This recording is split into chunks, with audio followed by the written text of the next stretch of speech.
Hello and welcome to the Unorganized and Lost podcast. I'm your host, Michelle, and I'm here to prove you don't always have to be organized to follow your dreams, and getting lost isn't always a bad thing. Today on the podcast, I have Terry Rice, and I'm so excited. He is Entrepreneur Magazine expert in residence. He is also a business development consultant, and he creates content to help entrepreneurs increase their revenue, save time, and avoid burnout. Hi, Terry. Hey, how's it going? I'm so excited to have you on. I feel like this is all things I need to hear too. So this is exciting for me, and I bet a lot of listeners that I have. So excited to have you here. Awesome. I'm going to backtrack a little because obviously working for entrepreneurs, very, very amazing, and having your own business and all these other things. So is that something that you always dreamed of? Is that how you started? Like, take us back to your younger years and kind of your development into where you got today. Yeah, when I was younger, I actually wanted to be a comedian. That was my goal. I'm not sure why. It just seemed like a fun job. So I wanted to be a comedian. And then as I got a bit older, by a bit older, I mean like junior high, I watched this movie starring Eddie Murphy called Boomerang. And he was an advertising executive. And it's made it look so cool because he's like this young guy and he's hip and is doing all this cool stuff. I'm like, oh, I want to go into marketing or advertising, something like that.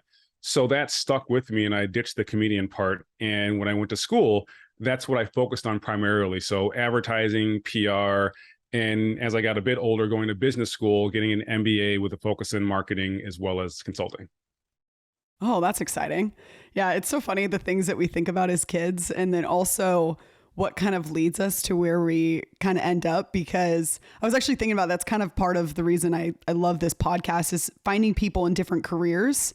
Because I think the hardest part is not knowing that some things exist or that you would be good at certain jobs that are out there. And so I love that getting into that because of a movie and then all of a sudden, switching everything around, which is kind of funny because it's from a comedian. So that's kind of great. Yeah, stay true on that part. Yeah, you're right. Okay, so did you always know you wanted to kind of work in the business consultant realm, or did you think you wanted to own your own business and like obviously you have your own business while all that? So how did you get all into that? Yeah, I mean, part of it is this, like my dad worked for a tech company when I was growing up. So I'm like, that looks cool. He's always doing something interesting. And I'm like, that's what a businessman does. So that was the first, understanding of what this looked like. And then after business school, actually, let's talk about being unorganized and lost. After business school, I was unorganized and lost because I went to the same undergrad college that I went to for business school. So I was just partying the whole time. And I worked at like the most popular bar on campus. So I was like that guy who thought I was important because I was a bouncer at this bar. So instead of like preparing for so interview, yeah. I was a jock too. So this pile all that on, right?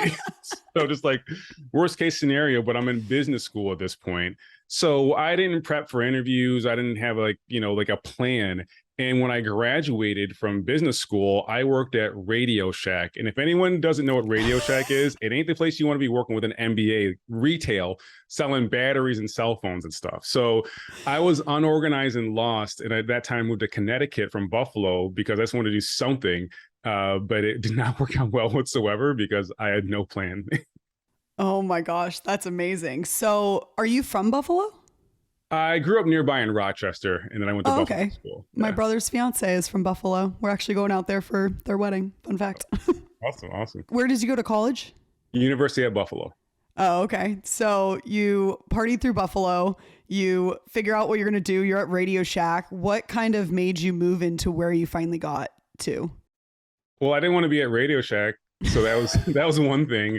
Yeah, what happened is I moved back to Buffalo and I got a job doing something like tangentially related to marketing. But the funny thing is, when I first graduated from undergrad, this is back in 2000, I had my resume on monster.com and they're like, where would you like to move to? And I'm like, anywhere, Florida, New York City, XYZ.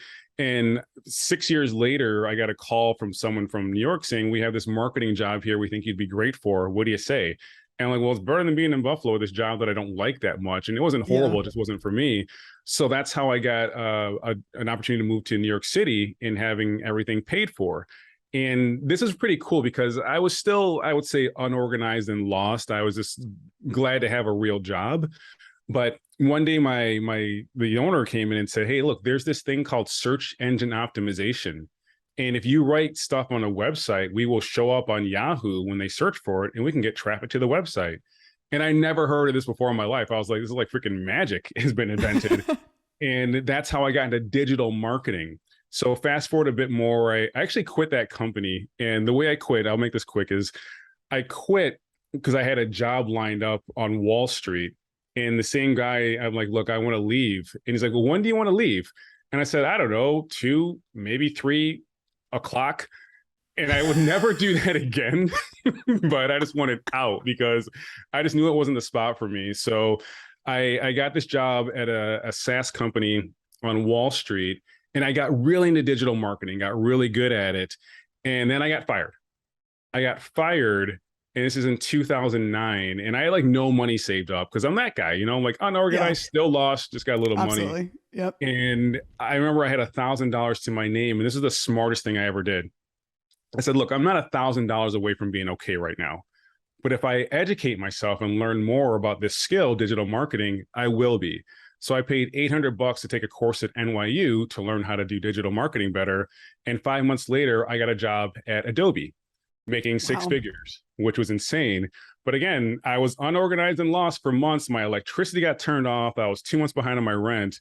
And I flew to Utah for 3 weeks of training with $7 in my pocket. $7. So here's the benefit of being broke or being in challenging situations before. You know how to get through them. So I'll make this brief again. So I get to Utah with my $7, and luckily the rental car is paid for, and so's the hotel. And there was gas in the rental car. So I'm like, awesome. So I go to my hotel and I find out they have free like continental breakfasts, so I can eat breakfast. Yep. They had happy hour 3 days a week. So I'm like stuffing wings and pizza into Tupperware and bringing it back to my hotel room. And then eventually 2 weeks later, I got paid. But that's the benefit of just kind of struggling to an extent. You learn how to become more scrappy and just more resilient, and you get by. So yeah, that's absolutely. That's it. I mean, that's not the story of my life. That's also youth too, which helps because you can live off wings and pizza and happy hour beer, Yeah. Then you start getting older and you're like, I think I might need to have a normal meal. Well, here's the thing. When you're younger, you can take those risks because like worst comes to worst, you're sitting on a buddy's couch. I got 4 kids now. I can't say like, well, dad just took this risk and guys, they don't really work out too well, so we're gonna have hot dogs. We're all going to happy hour. Yeah. So it's a little different when you get older. Yeah, absolutely. And I think that's such a great reminder, is understanding what youth is also, because I mean, it all has to do with the responsibilities you have, right? Like if you don't have those responsibilities, if you don't have kids, if you don't have a significant other, you can still take those risks when you are, quote, older, which is convenient, obviously. Being able to understand where you can take those risks and what time to take those risks is beneficial because, like you said, you learn to be more scrappy. You learn to kind of take things as they come instead of, and being able to adapt when you have to adapt, which I think is huge. Yeah, that adaptability quotient is really what separates people who can recover from setbacks quickly and those who kind of get stuck in that moment for a very long time, unfortunately. Yeah, absolutely. Well, and I think it's also the idea of, well, I mean, could it get worse? I guess I might as well try. You know what I mean? Having that lack of fear, in the sense where you're like weighing the pros and cons and realizing it might be scary, but it's almost scarier not to try and not to take those risks. I've realized is huge also. Yeah. And it's interesting. Along those lines, let's talk about risk, right? So again, I have more than $7 now. I'm working at Adobe, and then I moved on to working at Facebook, but I wasn't ever comfortable. Mm-hmm. I would look around at people that I worked with and I'm like, I don't want your job. I would look at my manager. I'm like, I don't want your job either. Actually, I don't want anyone's job here, including mine. And that's a very weird spot to be at, because when you struggle that long and you're finally doing well and everyone's looking at you like, wow, you work at all these cool companies, you live in New York City, and you're still not happy. It's because what I was doing is I was still going back to my childhood saying, here's what I want to do. I want to be a businessman like dad or like Eddie Murphy. But when I got in that zone, it didn't feel good. And I struggled for a while. I felt ungrateful. I felt confused, but it's because I was not meant to be an employee, at least not for the long term. I had to be an entrepreneur to get more autonomy, more freedom, just increase my revenue eventually as well. But I think sometimes, you're the one quote I enjoy is like, if you judge a fish by its ability to climb a tree, it's going to live its whole life feeling like it's stupid, right? And that's how I felt. I'm like, what is wrong? I was literally a fish out of water. I should not have been in that kind of environment. Yeah. And when I did have more direction, when I had more of a vision, when I had a clear personal philosophy and a purpose, that's when I was moving on from the unorganized and lost part. Now I'm just unorganized, but I'm not lost. I'm sloppy, but it's like I'm very clear in how I want to help people. Oh, that's amazing. That actually is a good transition, because I listened to a podcast that you were talking to someone about. You don't have to follow your passion. You should follow your purpose. And I would love if you could touch a little bit more on that, because I think it's so true. I'm just amazed at how much bad advice there is out there, especially in regards to entrepreneurship. And that's one of them. And the thing is, like, that's a cool soundbite. Follow your passion. Okay, everybody, I'm leaving, right? But it's like, when you encourage someone to follow their passion, it's like, okay, well, what is my passion? Maybe it's Pokemon cards, right? Maybe it's Pokemon cards. I love them. Oh, I'm going to start selling them online. That'll be great. Then you realize it's actually a pain in the ass, because you're getting returns. Someone didn't get Pokemon in their deck or whatever, or you have to learn all these random things. And guess what? Now you hate Pokemons and drop shipping and e-commerce and entrepreneurship, right? So if you can marry the fact that you have a passion, that there's also a purpose behind it. And the purpose can be just to support yourself. That's the most basic one. It could be to help people. But if you can find both of those together, great. If not, then find a purpose for your job that allows you to still live in your passion on the side, right? So think about someone who's selling like cell phone holders on Amazon. They're not passionate about cell phone holders, but their passion is living on a beach in Tahiti and generating money from their phone, right? So I encourage everyone to ditch that whole follow your passion thing, because you might not be that passionate about anything. You're like, hey, I like Netflix. You know what I mean? Like, it's soul searching. But if your purpose is to find a job where I can work from home, where I don't have to travel, where I can, just generate revenue and not talk to people too much, great. That's awesome. I hear you, right? But if you exhaust yourself trying to find that passion, you're going to be in trouble. Yeah, I think that's huge advice. I think I've talked about it before on the podcast also, because I remember people giving that advice, like, find something you love. And to be honest, I loved video. Video was something that I was so passionate about. It was a fun way to explain and share memories, because I was a scrapbook nerd and that got expensive. And then I realized that video and buying a drone is more expensive, but and so I loved it, and I went into it as a full-time career, and I absolutely despise it right now. I'm getting back to it now that I've been out of it for a while now, but I was really disliking it because it took all the fun away from it. It took the creativity away from it. It took a lot away from it. I totally agree when people say, like, go for your passion. You have to really understand why you love that passion, and if it's worth, if like changing it to get money is worth it, or if it even makes sense. Because sometimes you can totally tie it into making money. But like you said, with the Pokemon cards, when you say you like Pokemon and then all of a sudden it turns into a complete, it's nothing, there's no fun in it. It just has the word Pokemon in there in a sense. Yeah. I think when you get advice like that, any kind of advice, like, just ask why. Why? Yeah. Why should I do that? It's like, oh, if you're passionate about it, you'll never, feel like you're working a day in your life. Well, I disagree. Just like really push back and challenge those assumptions. Well, and again, when you go from being able to do something for fun and whenever you want, and then you're forced to do it, it changes your mindset on it. Yeah. Like you might, oh, I love this so much. Even if someone asks me to do it, like, yeah, that's great if that works for you. But 90% of the time, if someone asks you to go hang out and instead you have to make this video when before you could just do it when you got home or did it later, it makes it less fun. Yeah. Even like when I was in college working at like bars and clubs and stuff, everyone's like, that must be so much fun. I'm like, I'm actually tired and I have to stand by this speaker all night because this is my spot and I don't want to be here. Like there's all the cool stuff happening over there and I'm stuck here. So it's and you're sober and you're not with your friends. And like the reason bars are fun is because you're meeting people and you're making sure that the drunk person isn't dying or doing something silly.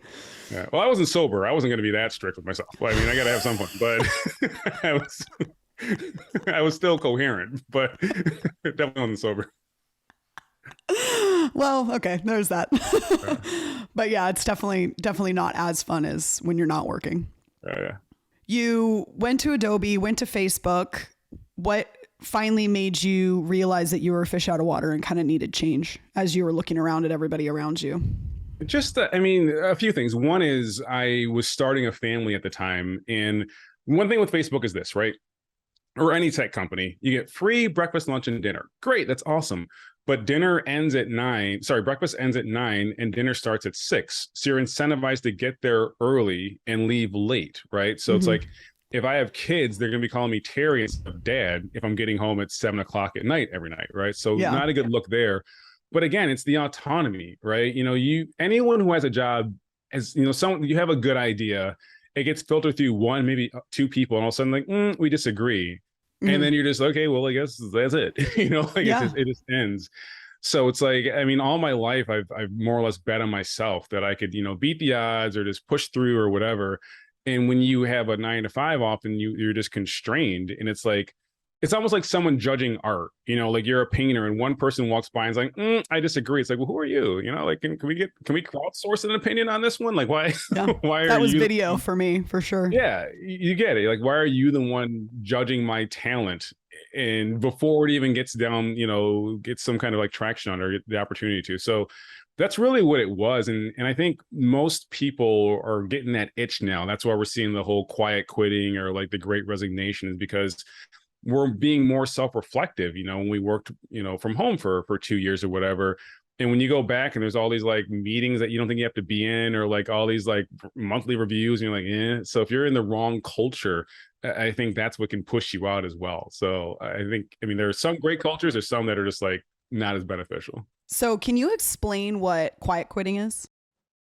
Yeah, and it's funny. I had to like Google it because I'm like, what does this mean? I thought it was just like you just kind of pieced out and tell people. But that's what I thought. So yeah, I mean, it's not anything new. It's just you saying like, look, I'm not going to do more than is asked of me for my job, right? So if you're being managed by objective, you're just doing that and you're done. You're not volunteering for anything. You're not going to work on the weekends. You're not exerting extra effort.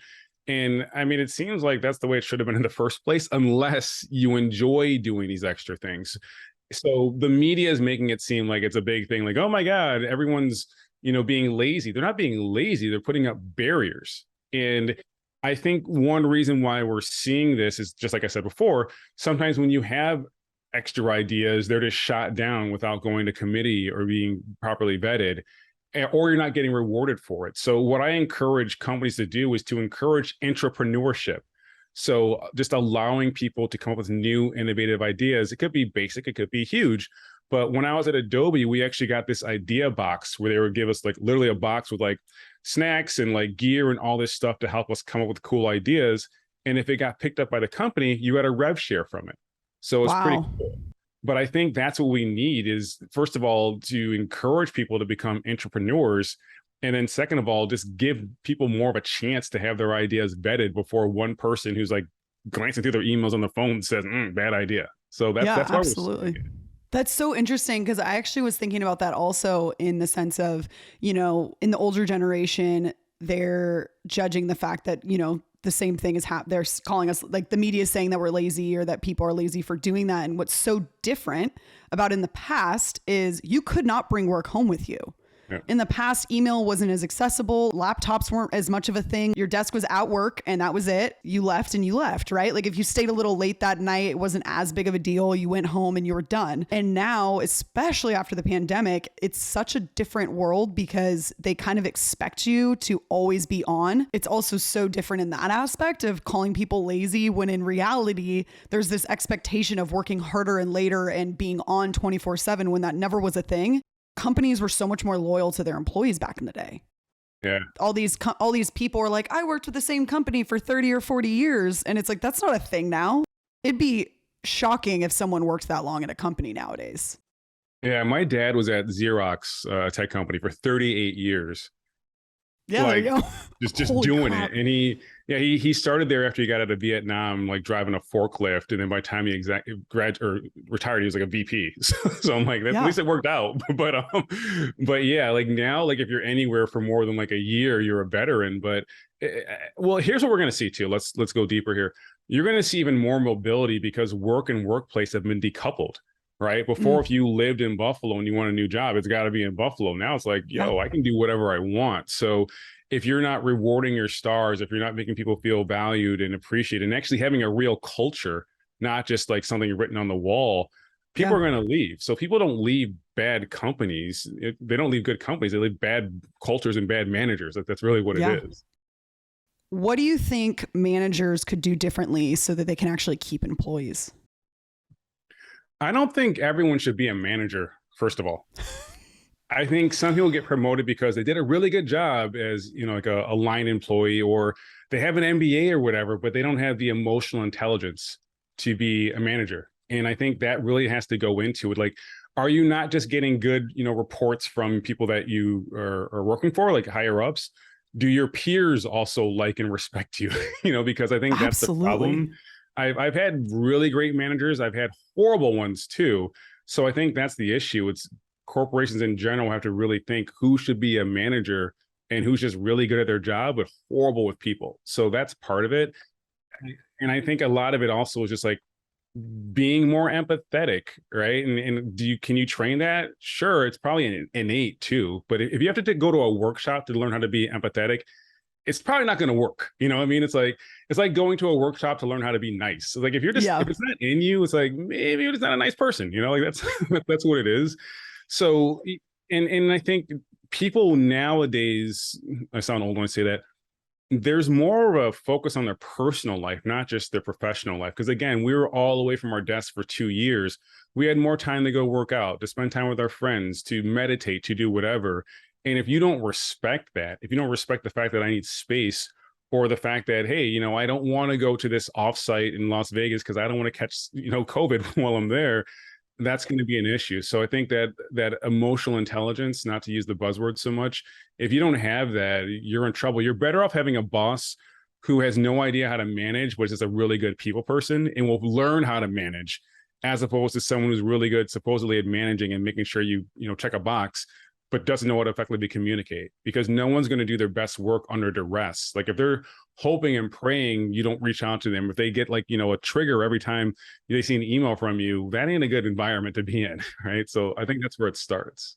Absolutely. A lot of great material there. I think that's probably the best statement I've ever heard, is not everybody needs to be a manager. It's also it's so many companies are like, oh, let's look at your strengths and your weaknesses. How do we develop your weaknesses? Guess what? I don't want to. There's some things I'm really bad at, and it's really a waste of my time to get better. I'm better off getting stronger at the things that I'm already stronger at. Have someone else do this. I ain't good at it. I don't want to be either, right? So That's it's kind of the that. point of having multiple employees. That's a good point. Like have Kelly do it. She loves this stuff, right? That's the way I think about it. But, but it's also like recognizing what type of genius someone is. And if you ever read Limitless by Jim Kwik, he talks about different types of genius. There's steel, there's tempo, there's blaze, there's dynamo. And some people work really well just in isolation. Just let me put my head down and work. Give me that direction and let me work. I don't want to have a bunch of team meetings and all this stuff. Let me just work. Whereas some people, they feed off the energy of other people. That's great, but don't suck it out of me because that's you. We got to find something else to do. Like, don't assume everyone works the same way, because I'm introverted. Like, I don't like having a lot of meetings if I don't have to. And I also do my best work in the morning. So like Y Combinator, they have a schedule where it's called a maker schedule and a manager schedule. In the morning, they create, right? They're doing creative work, they're doing briefs, they're doing proposals, they're inventing stuff, whatever. In the afternoon, they have meetings, right? Because they're like, cool, you got your most important stuff done. So they're trying to set the culture up in a way where at least you have a solid block of X hours in the morning to do work. Then we'll have meetings later on. But what happens instead in other cultures? Oh, you got an hour to work, then another meeting. Oh, another half an hour, then another meeting. Oh, 15 minutes, then another meeting. It's like, great. What are we meeting about? No one's doing anything. Like, what I was going to say, you have no time to actually work. You're just sitting around talking to each other. Yeah. So I think, what should a manager do? At the very minimum, give people time to work, and then sure, go manage or whatever you have to do. But like, it's just protecting that time for deep work and getting in that white space and to produce what you can actually do if you're not interrupted. I think that's a great point also, is understanding just the kind of the bigger picture of each employee. And yes, it's probably a lot for some people to understand, when their PTO is, or, how much they make, or how many meetings they have in a day. But when you have check-ins that literally don't check in on any of those things to get your work done better, because they're just like, well, you haven't been producing. It's like, I don't have time to produce. Well, you should work overtime. Well, do I get paid for that? No. You're like, what? Huh? Yeah, I wish I had a manager who just sat down and said, do you like your job? Or what parts do you like? And I would have said like this, maybe not that. And like, find a solution if there is one, you know what I mean? Like whatever it is, or find like maybe there's a purpose in getting through the parts you don't like, but just saying, hey, look, I realize you don't like this stuff. Gosh, I don't like it either. Like it's part of my job. And the best managers don't always solve problems, but they at least acknowledge and empathize, right? They're like, look, I know this part is not fun. It's 2 hours of our week. I don't want to do it either. How about this? We'll do it together. We'll both block off time and we'll get through the stuff we hate during this 2-hour block. Then we'll all celebrate afterwards. Like just being empathetic and curious and just innovative in how we solve these problems can go a very long way. What I thought was really interesting is when you said, I hate when people try to build on my negatives or my weaknesses. And what's so funny is a lot of advice you get as an entrepreneur is, if you're not good at something, hire someone else to do it. Yeah. But then when you're in a big company, they're like, oh, you're not great at that? Let's make you work on it. You're like, wait, what? You know what I think will be great? Like utopian situation. Let's pretend there's 10 things at your job that you need to be doing, right? And you're like, hey, there's 2 that I'm horrible at. Can we just find someone on Fiverr to do this and take the money out of my salary? Like I'll manage the person, but like, I just don't want to do it. I don't want to create reports. I don't want to do this stuff.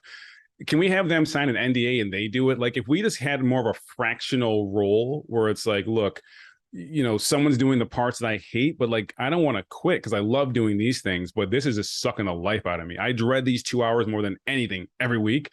Can someone else do it? Like that would help. Yeah, I think that's huge because again, I think the thing that's interesting about companies is misunderstanding what they can get out of employees.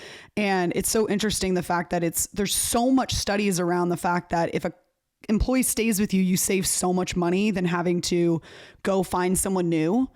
And it's so interesting how companies only want to keep you when you try to leave, which it boggles my mind the first time I was told, well, if you try to leave, then they may give you more money. Yeah. I'm like, what? Well, so it's like you go start to find a new job and then they're like, well, now we can give you a counter offer. It's like, well, I don't want to stay here now. Yeah. I'm upset and like looking now. Yeah. Now I'm at the point where it's like, well, I've done the work. I might as well just leave because they're going to pay me this XYZ and maybe they'll treat me right for a year. Yeah.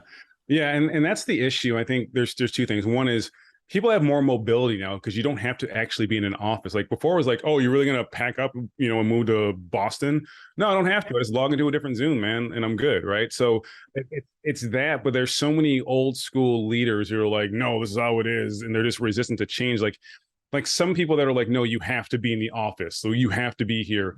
Maybe that's how they get work done, or they think that they can't see you, they can't manage you. But a lot of people are like, hey, man, I'm not doing this. And I'm going somewhere that will, even for less money. I'm saving so much more time by not commuting, and I have more of a life. And I think one thing that people don't also understand is the need for psychological safety at work, right? So if we're getting more progressive now, but it's like, if you feel like, triggered every time you get an email from someone, or if someone's rude, or you don't feel like you can talk without your opinion being respected, you're not in a safe environment, and you can't breed innovation or even boost morale in that type of situation. But again, a lot of leaders are like my age, like in their mid 40s, and they went to business school like I did. And it's like, you're going to be a business leader of America, and here's how you do it.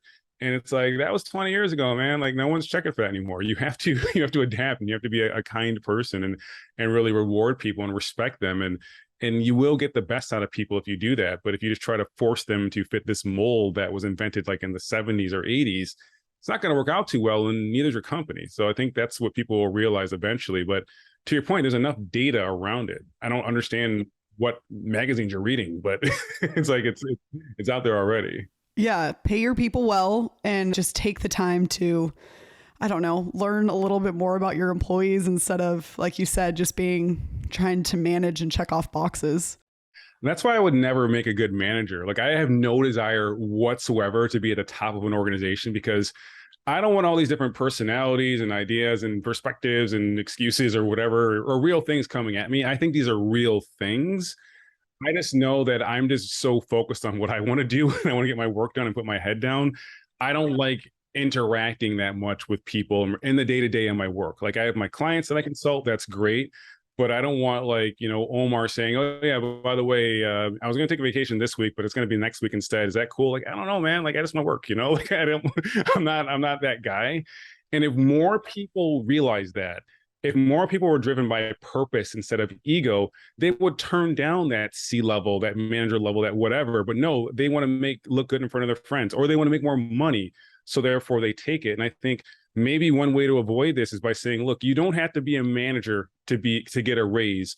You can still be an individual contributor, and we're going to change your management by objective to include more stuff maybe, or maybe less stuff that's more strategic. But just because you want to make $200,000 a year does not mean you have to be a manager, because we know you don't like people, Kelly. Everybody knows that, it's like, that's how it goes. But that's not the way it's set up right now. I think that is amazing advice. And I think it's just like you said, not everyone should be a manager, but also understanding if you shouldn't be a manager and like knowing what you want, I think is huge.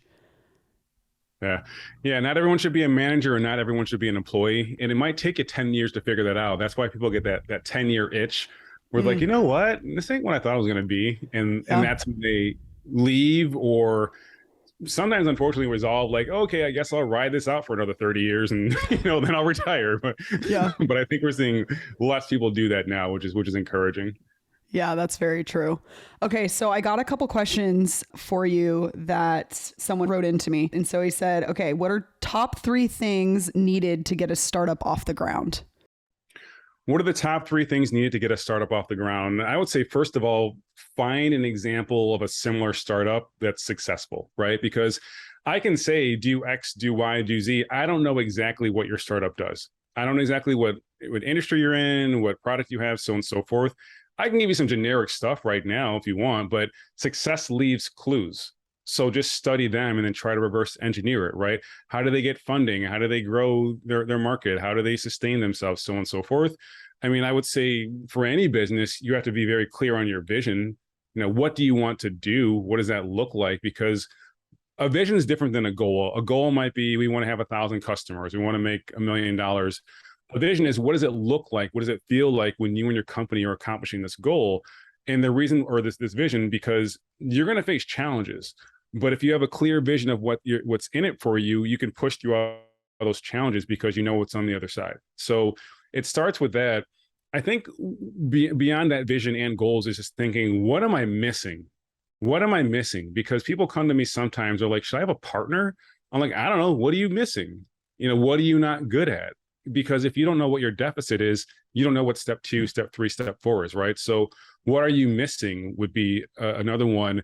And I'd say the last one is, what communities should I join that will support me, that will challenge me, that can encourage me? Because you might be the only person in your family or your network right now that are startup founder. Your friends and family might want to give you advice, but it might not be useful, right? They will always give you advice. Yeah. Like that's the thing. Like certain industries, like if you're a business owner, everyone has advice. Like, I got this idea. No one says that to pilots. No one's like, oh, let me show you how to fly this thing. But you know what I mean? So it's that. But that's such a great example. It's so true. Yeah. But to recap, so yeah, get clear on your vision, first of all.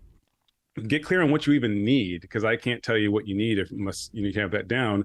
And the third is find a community, because you're going to find people a lot smarter than me, who are a lot more just involved in your niche that can provide value to you.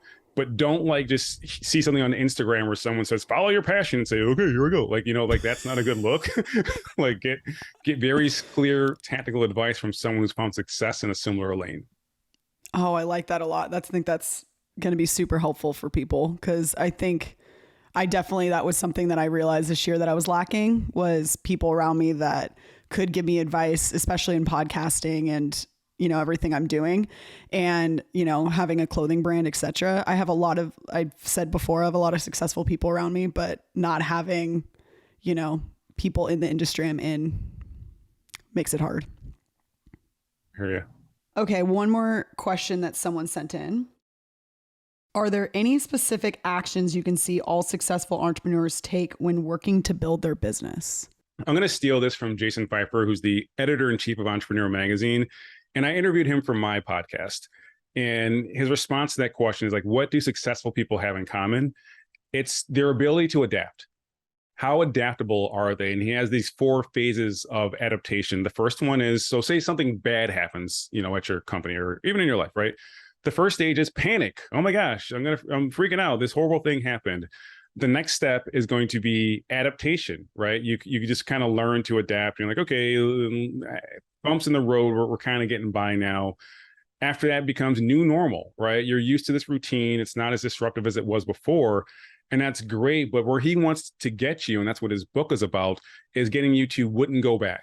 Those moments you wouldn't go back to, what you're doing before because you're so fulfilled now and so happy with it. So he says the people that are really successful move through those phases faster.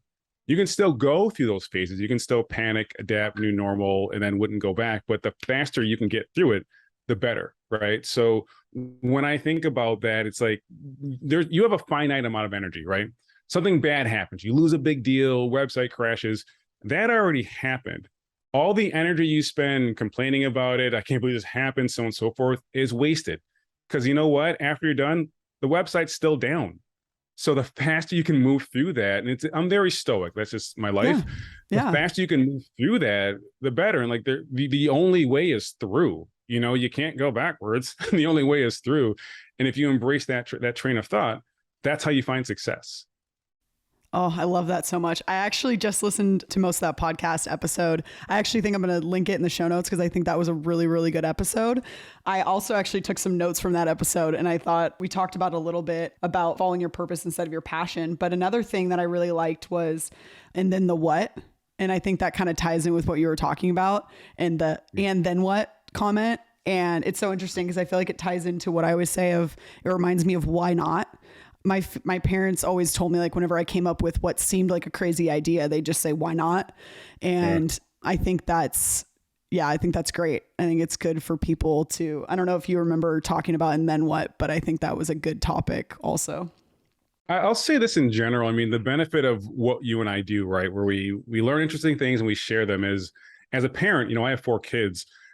I pick up on things. I'm like, ooh, I'm saying this stuff to random people on my podcast. I got to make sure I'm passing it on to my kids too. Cause like, yeah, it's tough. You're trying to figure out how to feed them and how to get them dressed and all this stuff. But just like you said, there's these moments within moments where you can just really empower them to have a very successful life by saying, hey, what's the worst that can happen? Get curious, try this, so on and so forth. So that's where I really am very conscious, where it's like, sure, you have this personal brand. That's great. But are you really that person, when the cameras are off or when you're not on social media?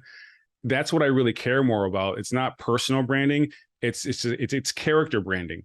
Can you actually prove that you are this individual you're portraying to be with your personal brand? Is your character really such that you're doing these things in your day-to-day life?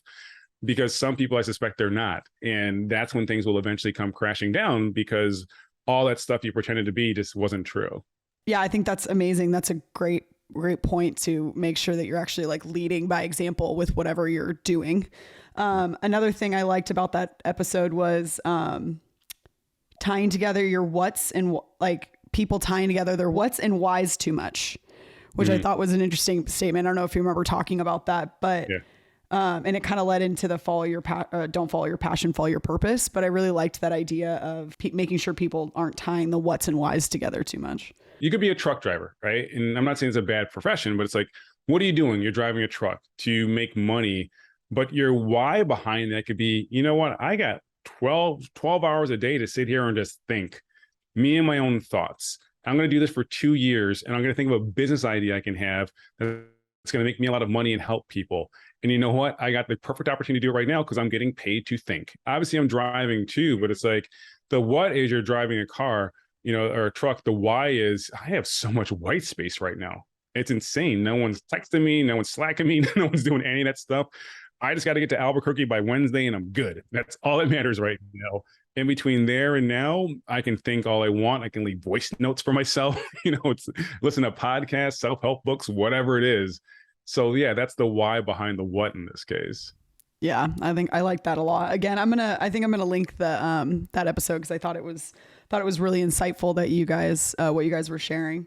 Do you have any final notes for people on being unorganized and lost, especially in business or entrepreneurship?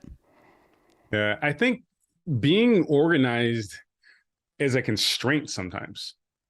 It is, right? If you're saying, I only do this, this has to be this way, so on and so forth, you can't take risks. You can't, go outside of the lines and try new things that you might like. It might be very lucrative. So people think being organized is aligned with being, successful, or it's great, it's a good thing. I don't think so. I mean, I think you can make messy progress towards a goal and still get there. But if you're so constrained by this process or this illusion of being organized and not lost, then you might never get to where you want to be, right? There's like that statement, not all who wander are lost, you know what I mean? So it's like, you can tie it back to that too. You might not know what you like or don't like if you don't venture off this beaten path. So I would encourage everyone not to judge their own self-worth based on what society is saying. Have you done this by the time you're 20 or 30 or 40 or whatever, what your friends or peers are doing? Because end of the day, you're the one who has to sit there with yourself and say, am I happy? Or do I just look happy on social media? Oh, I love that so much. I feel like that kind of ties into what you were saying about working at these big companies in the past, like Adobe and Facebook, and your friends coming up to you like, oh my gosh, you have it made. You're at these big companies. And I've had that before where I got so used to getting the attention of, oh, wow, that's really cool, when I hated it or didn't like it because of many reasons. And then I was too focused on, getting that little high that I'd never changed it, when in reality, I didn't like it, but it sounded cool to people. So I just didn't really change it as fast as I probably should have. Yeah. When I left the corporate world, I had an identity crisis, because if I met you at a party or whatever, when you asked me to tell you about myself, I would say, oh, I work at Adobe. I work at Facebook. And it took me a while to get used to just being Terry. And you know what? I realized some people didn't care who I was. They were like being Terry. When I worked at Adobe and Facebook, that was something. But when I had no logo behind me, it's like, well, who are you? Right. And then you have to build your own brand however you want. And as a result of that, that's why, I mean, I've done some cool stuff, right? I've been on stages, podcasts, wrote a book, all this stuff. But I just stick to my core values now, because I realize that all that stuff it's a vanity thing. It's ego.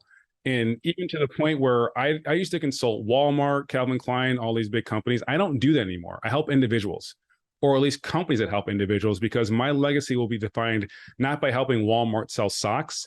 It's going to be defined by helping Cynthia in Queens grow a business that helps her support her family. Oh, I love that.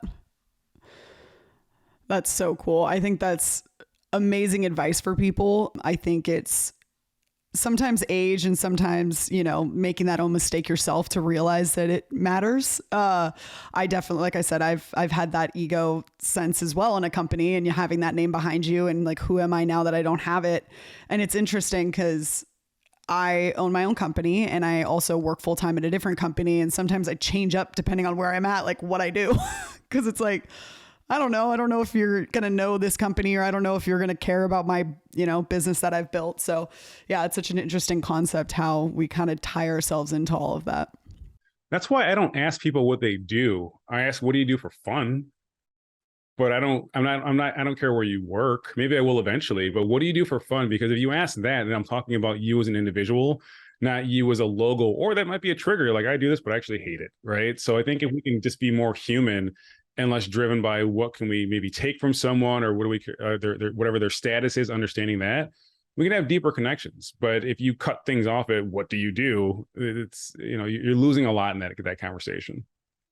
That's actually such a great point, because I was thinking about it the other day, and I feel like a lot of my really close friends that, you went to college with or grew up with, or I don't know what a lot of them actually do, because you're so close. You never have to be like, what'd you do at work today? What's your position? Oh, like you may talk about like getting a promotion or something, but so it's kind of an interesting concept that it is so true. If you want to make stronger bonds, sometimes talking about work isn't helpful, but it might be good to know what your friends do. So sorry, friends, if I don't know what you do. Yeah. I mean, I'm aware of some of them, because like I need them once in a while. Like my buddy's wife. Yeah. My buddy's wife is a contract lawyer. So I'm like, all right, let me go talk to Archana real quick. But otherwise, I'm you'll keep that in the back of your mind. Like, wait a second, that'll be helpful. Yeah. Yeah, there's a few boxes I check. Otherwise, I'm like, all right, let's just be friends. And Yeah, absolutely. Oh, I like that so much. Well, thank you so much for coming on today. I think this was all so helpful, not only for me, but I think other people to realize what to do either in the corporate world as a manager. I feel like we talked about so many different topics that I think are so helpful. And then obviously entrepreneurship and how ways you can start off, or even honestly, I think some of those tips are great for continuing where you are and kind of finding your people so that you can kind of keep growing the way you want to grow. Yeah. Thanks for having me. It was fun talking about it, so I appreciate it. Yes, of course. Well, I'm Michelle. Just interviewed Terry Rice, and I'm here to prove you don't always have to be organized to follow your dreams, and getting lost isn't always a bad thing. Bye.